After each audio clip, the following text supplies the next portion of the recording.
Good evening. It is time for today's tax talk. I'm your host. I'm attorney Stephen Leahy. He's not show a little bit of my face there. It is Wednesday, January 11th, the year of our Lord 2023, and the Congress had a vote last night. One of the first votes. I think it was the first vote they had, just as Speaker McCarthy had promised about the IRS. And that's what we're going to talk about today, because that's what we talk about on the show, the IRS. So anyway, won't you join us?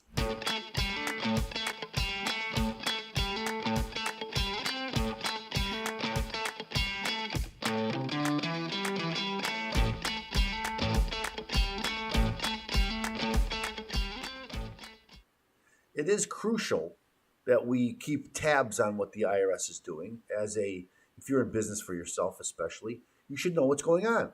There are many that tell us that, well, with the cut in the budget, that's bad for business.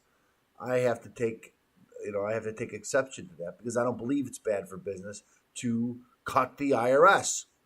They don't just double the size. We've been doing fine without it, in my opinion.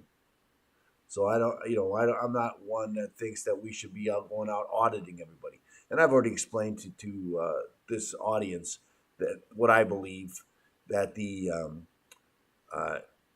order to audit rich people, first they have to audit the smaller businesses. Because how are the auditors going to learn how to audit the larger companies if they don't know how to audit smaller companies? Makes sense, doesn't it? And so if you're going to be training them, how are you going to train these people? Well, you got to have to train them with less difficult, complex cases, and that would be smaller businesses. Just makes sense, again. So there's a couple of different stories. There's lots of stories about this online. I picked two. One's kind of more on the Democrat side, one's more on the Republican, but they're both really on the Democrat side. Both of these stories, and I take exception to some of the things they say. But let's find out. Let me talk about it. Let me see if I make sure that I got that off the ground. I did. Okay, so here we go. Here's why the House GOP made defunding the IRS its first priority. Oh, and now this is Yahoo News, so we kind of figure where this is going. The House GOP's first policy bill out of the gate didn't address inflation or gas prices, because the Democratic bill, the Inflation Reduction Act, which did not reduce inflation, that's the kind of bill that they're looking for to pass, which is just more spending and creates more inflation than it ever could. But anyway, I digress. But instead went after the Internal Revenue Service. The bill was passed Monday evening on a straight party line vote, 2021 to 2010. Let us remember that the Inflation Reduction Act passed without a single Republican vote. So yes, when they got a majority, the Republicans who did not vote for it would want to vote against it, because they don't agree. They don't think it's a good idea. I don't think it's a good idea. While it has little chance of being enacted anytime soon, with Democrats in control of the Senate and President Biden promising a veto, the prominence of the issue shows just how much the IRS has become a heated target of Republicans. Or have Republicans become the heated target of the IRS? Right? We have to ask ourselves this thing. Is that what's going on? And I think the answer is yes. That's despite experts saying the funds in question would go toward concerns like helping the agency chase down tax cheats and refresh its outdated technology. So, again, this is what, you're for the rich. You want people to cheat on their taxes. That's not what the bill's not going after the rich. We all know that. And the bill that the Congress passed, slashing some of the budget, remained a lot of the IT things and customer service. But the thing was, that's a very small part of the Inflation Reduction Act, right? Because it wasn't part of it. Yeah, they put a little bit in there, but the vast majority of the money was going towards enforcement. That was by design. Okay, the enhanced funding for the IRS is part of the broad. This I agree with. The part of the broad Biden administration strategy to tax and audit exponentially more Americans, said Representative Smith. As debate got underway on Monday, he added that the bill would stop autopilot funding for an out of control government agency that is perhaps most in need of reform. Yeah, now their budget's almost $20 billion a year. Unbelievable. Speaker McCarthy then announced the final results of the vote once it had passed, noting that it had been a GOP promise. Now, should politicians keep their promises to the electorate? The answer is clearly yes, right? So is that a bad thing that they've passed something because it's what they promised to do? The claim from countless Republicans, from Speaker McCarthy on down, is that the influx of money will lead to a flood of 87,000 new IRS agents who will then turn and harass everyday Americans. Some critics of the agency go even further and claim these new agents will be armed. That's just, they will be armed, but nobody ever said that all 87,000 of them will be armed. That's a red herring that they bring up every time to discredit those who don't believe that the government should double in size. But fact checkers have, and I love this because who's the fact checkers? They are. They're fact checking. The fact checkers have repeatedly debunked the claims. No, they haven't. And the agency itself pushed back in its Yahoo Finance op-ed from the then Commissioner Charles Rettig in August. So the IRS says it's not true. Well, it can't be true then. The viral claims are absolutely false, he said at the time, adding his agency is often perceived as an easy target for mischaracterizations. I wonder why that is. But he promised the new money will not lead to increased audit scrutiny of households making under $400,000. He can't promise that. We've showed that again and again on this show. They cannot promise that. The plan is instead for much of the money to go towards wealthy tax cheats. And who could be against that? Well, the answer is nobody, so that's why they say it's true. Well, who would think that wealthy tax cheats should be able to keep cheating? Nobody. Nobody would say that. IRS estimates of the so-called tax gap. I've talked about the tax gap a lot in this case, on this show. The difference between what taxes are owed to the government and what is actually paid is hundreds of billions of dollars a year.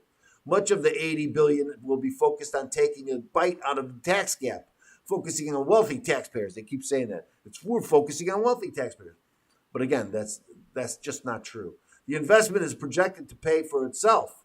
Well, let's put everybody in prison. It pays for itself. And then bring in over $100 billion in increased tax revenue over the incoming decade. By contrast, a new analysis from the Congressional Budget Office released Monday afternoon found that the net effect of the House GOP's bill to defund the agency would increase the deficit by more than $114 billion over the coming decade if enacted, because they are taking at face value what the previous bill said they were going to save or return, and it never comes up what they say it's going to do.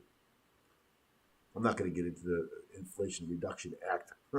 What's in there. With the new funding, the IRS could hire an estimated 86,852 new employees, according to a May 2021 report by the Department of Treasury.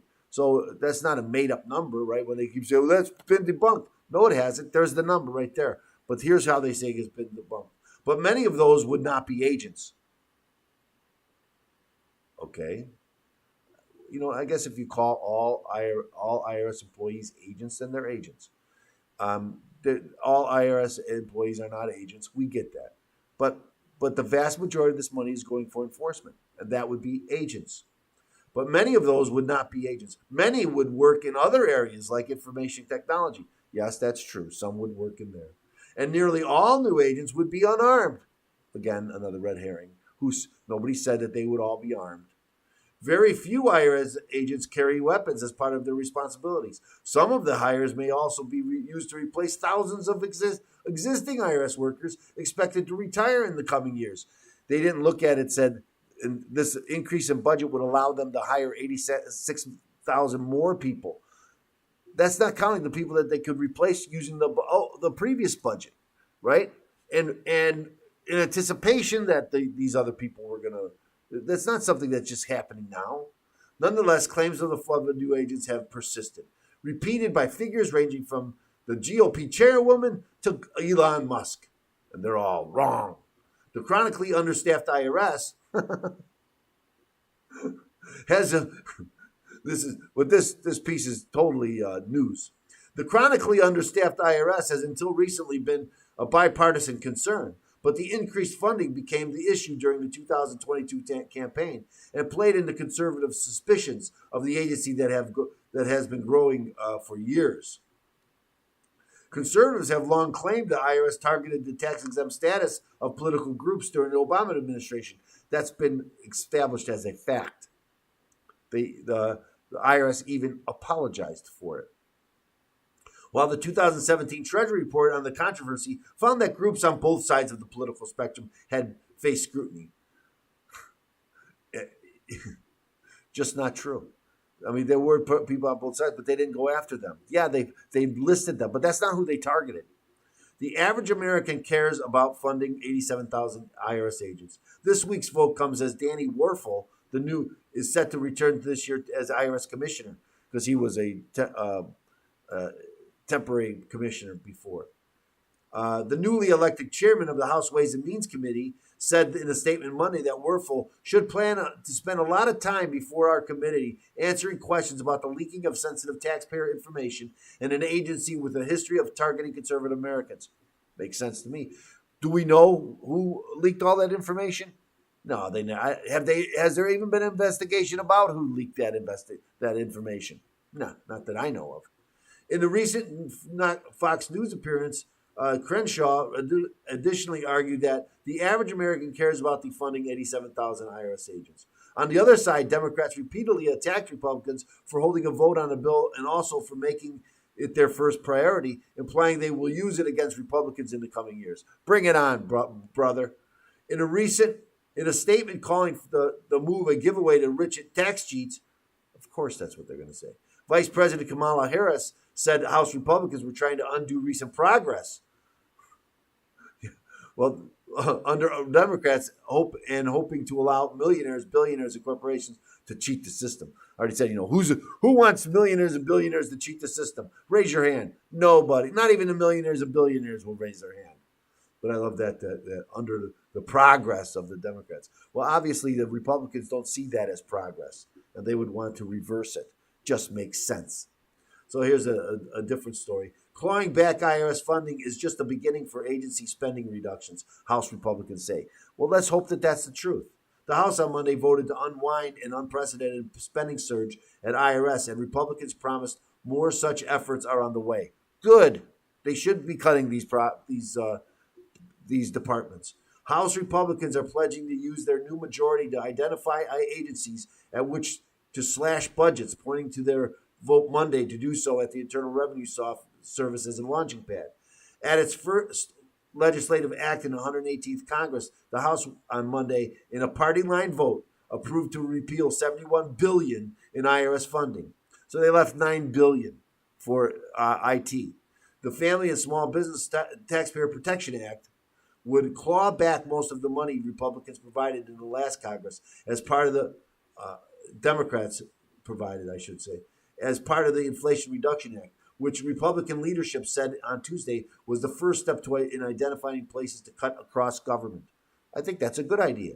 The funding, scheduled to be dispersed over 10 years, is set to boost enforcement and customer service efforts after massive hiring surges at the agency. No, it is not meant to increase customer service. It just isn't. Excuse me. The Inflation Reduction Act restricts enforcement efforts to high earners and corporations. No, it doesn't.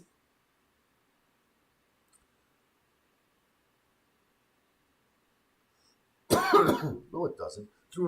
Have insisted that will lead to agency harassing low and middle income Americans. Yes, it will.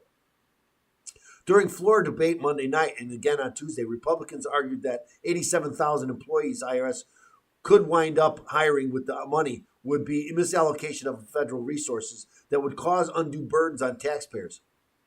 You think? The agency will net a much lower total of employees after accounting for existing vacancies, attrition and retirement, particularly in customer service and IT modernization. Well, why is it that every one of these articles tend to the propaganda of the IRS? They just perpetuate it. There's no proof of any of that. Democrats, for their part, repeated their longstanding argument that ramped up enforcement will help close the annual tax gap of the least several $100 billion, especially by targeting high-income tax cheats. The Congressional Budget Office on Monday found repealing and funding would reduce federal revenue by $186 billion, leading to a net deficit increase of $115 billion. With Democrats remaining in control of the Senate and President Biden opposed to any reduction of the IRS funding, the bill has virtually no chance of becoming law. Well, if they cut all of those other agencies, then it won't be the $187 billion can be made up fairly easily. With their first economic legislation of the new Congress, House Republicans are making clear that their top economic priority is to allow the rich and multi-billion-dollar corporations to skip out on their taxes while making life harder for ordinary middle-class families that pay the taxes they owe, the White House said in announcing Biden would veto the bill if it reached his desk. The measure does send a signal, however, on how House Republicans plan to focus their attention in the new Congress. The new majority is going to bring accountability on spending in every federal agency. If there's waste, fraud, and abuse in any federal agency, it's got to be rooted out. And it started with the IRS bill last night. Well, I don't have high hopes for that, since I've been hearing that since my whole life, that they're going to get rid of the fraud and abuse. As part of the deal to win over members of the caucus to secure his new position, House Speaker Kevin McCarthy has agreed to only bring up fiscal 2024 spending bills that would cut non-defense agency funding by more than 20%. Scalise confirmed Republicans will also use the upcoming need to raise the nation's debt ceiling as leverage to bring about spending cuts. Thank God, it's about time. Let's see if it really happens. We have to sit down and say, why are we hitting the limit? Why don't we ask that question? The majority leader said, before we hit that limit, shouldn't we have an honest conversation about how to start living within our means? He added Republicans would push to put mechanisms in place to control the spending problem. I guess that's the thing. Do we have a spending problem? Absolutely, we have a spending problem. Republicans left the door open to providing some resources for IRS to boost customer service, who introduced the funding repeal bill, saying Tuesday there was a bipartisan agreement on the need for improvement. The Republican bill left untouched some money included in the Inflation Reduction Act for taxpayer services. Still, Democrats said on Tuesday the Republican focus on slashing agency budgets was setting Congress up for a series of crises. They are laying the groundwork for dysfunction, default, and possibly a government shutdown. Well, let's only hope. On the Senate side, which requires bipartisan support for spending legislation, Murray and Collins, the top Democrat and Republican respectively on the Senate Appropriations Committee, pushed back on the bipartisan rhetoric coming from the House over the funding battles to come. In a joint statement, the chairman and the ranking member said that they take their responsibility to govern seriously. Of course they do. And pledged to working in a bipartisan way, which means Democrat way, to find common ground. This starts with funding the government in a responsible and bipartisan manner. That means marking up our appropriations bills and bringing them to the floor in a timely manner. Yeah. So that's bipartisan. Again, it's a euphemism for a democratic way. Progressives. Spend more. That's what it's about. So thanks so much for joining us. I thank you for taking the time. Remember, I'm going to ask you to like and subscribe. Like and subscribe. We need your help to get our word out. Remember, I think I wrote today in my blog, in the blog post associated with this article, how important tax information and tax news is to business people and regular Americans.